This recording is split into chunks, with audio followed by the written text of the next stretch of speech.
Bismillahirrahmanirrahim. Assalamu alaikum, dear students. How are you?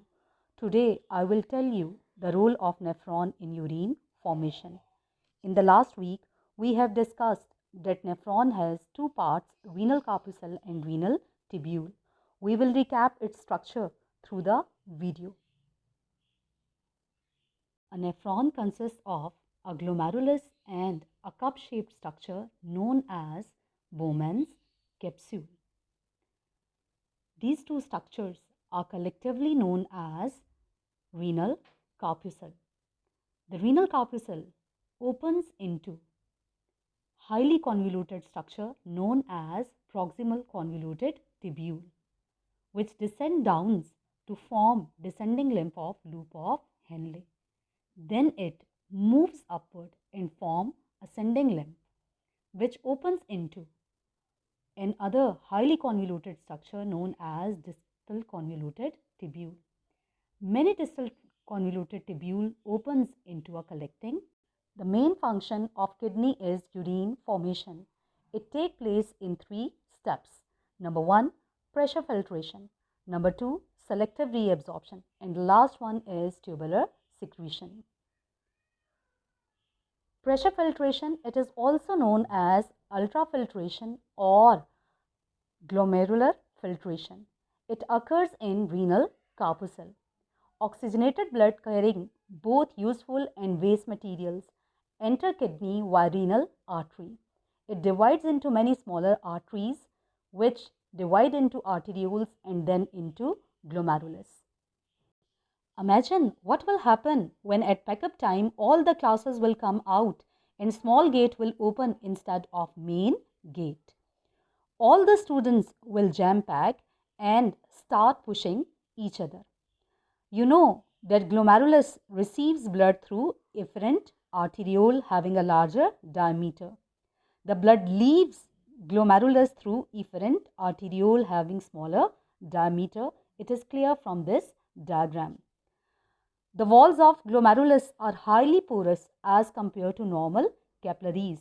So water, salts, glucose and urea from blood is forced out of glomerular capillaries into Bowman's capsule, and now it is called glomerular filtrate. The mnemonics for glomerular. We can easily remember the composition of this filtrate by this mnemonics. Ultimately, for urea, Go for glucose, with for water, Sig for salts, brother for Bowman's filtrate. So we can remember the statement, ultimately go with Sig, brother. You can understand the phenomenon of pressure filtration by considering the tea or kahwa from teapot represents blood, the strainer represents glomerulus, whereas the stained tea is equal to glomerular filtrate and the cup it represents Bowman's capsule. Now the question arises, which materials cannot be filtered? The blood cells and proteins cannot move through the glomerulus due to their larger size, just as the tea leaves cannot pass through the strainer. Now the next question it should be in your mind is, what is the importance of pressure filtration?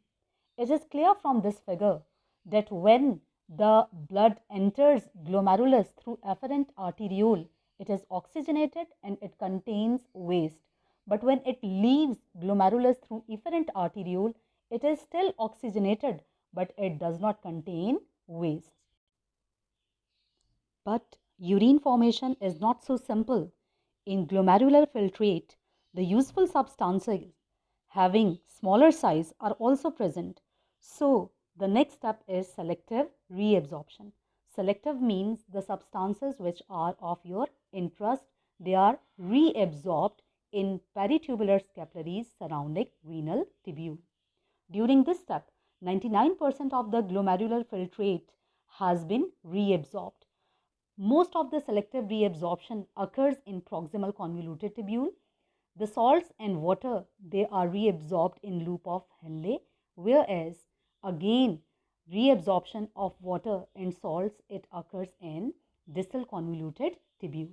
It is clear from the next table that in proximal convoluted tubule, some water, salts, and almost all of the glucose, it has been reabsorbed, whereas loop of Henle is U-shaped and it consists of descending lymph. The descending lymph, it is permeable to water, whereas ascending lymph, it is permeable to salts. Again, in distal convoluted tubule, the reabsorption of water and salts occur. You can remember it through the mnemonics that descending lymph, descending for down, down, W represents water.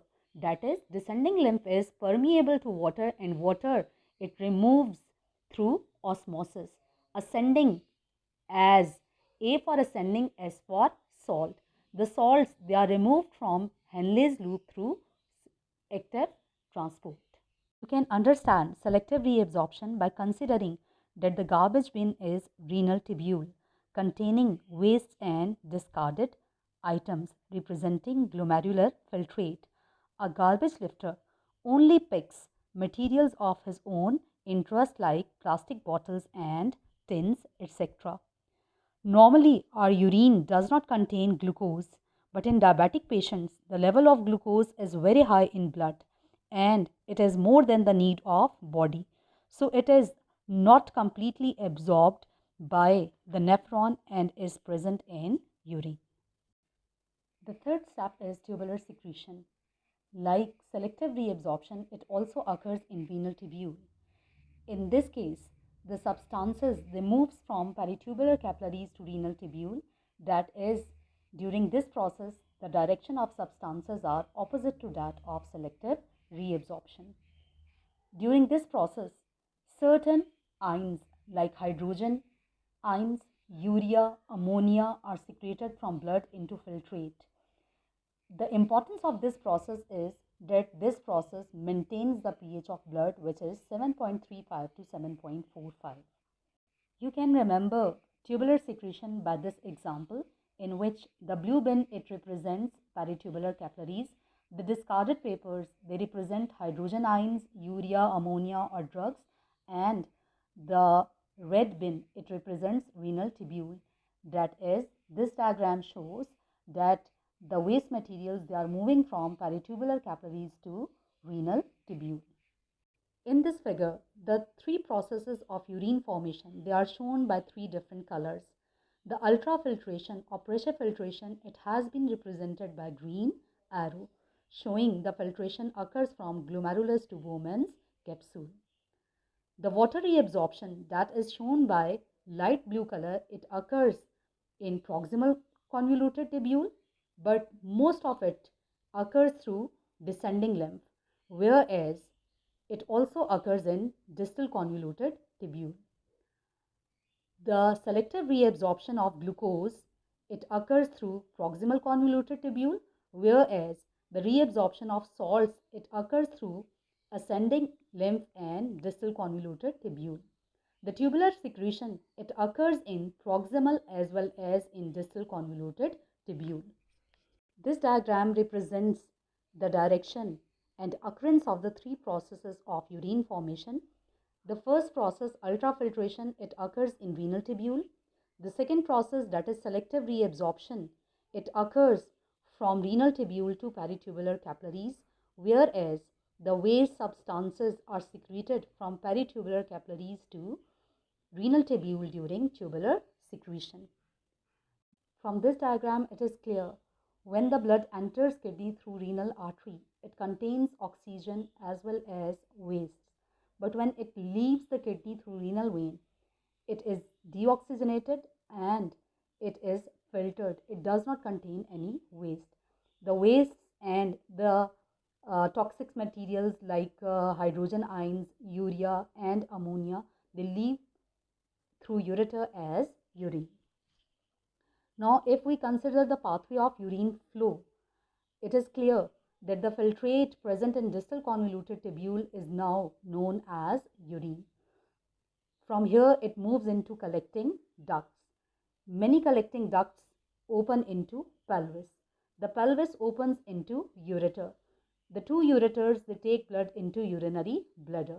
The urinary bladder, it excretes out the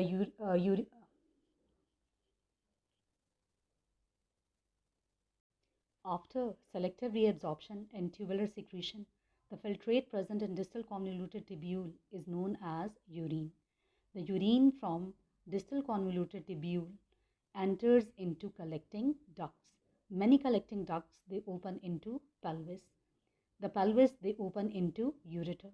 The two ureters, they bring the urine to urinary bladder where it is temporarily stored, and then it excretes out of the body through urethra. We can remember the pathway through this statement: DC called people useful, undergraduate, unemployed, out. DC for distal convoluted tubule, collecting ducts called, pelvis people, ureter useful, urinary bladder undergraduate, urethra unemployed, and out of body out. This table explains the chemical composition of human urine. It contains 95% of water. It contains 9.3 gram per liter of urea, 1.87 gram per liter of chloridines, 1.17 gram per liter of sodium ions, 0.75 gram per liter of potassium ions, whereas other ions and compounds, they are present in variable amounts. Urine formation occurs in 3 steps. Number 1 is ultrafiltration or pressure filtration. Number 2 is selective reabsorption, and third is tubular secretion. Kidneys are dark red bean-shaped organs present in abdominal cavity. Right kidney lies under liver. The two kidneys are present, one on each side of vertebral column. The left kidney lies under spleen. They filter blood to remove nitrogenous waste and regulate the level of water and salts. A membranous structure called renal capsule helps to protect kidney against infection and injuries. It encloses each kidney. A sectional view of kidney shows that it consists of two parts. Number 1 is renal medulla and number 2 is renal cortex. Each kidney is made up of more than 1 million of nephrons. These are the structural and functional unit of kidney. Now the filtrate moves into distal convoluted tubule. Here again the reabsorption of water and salts occur. In renal tubule, another process is occurring, that is tubular secretion. The ions like hydrogen ion, ammonia or urea, they are secreted from peritubular capillaries into renal tubule.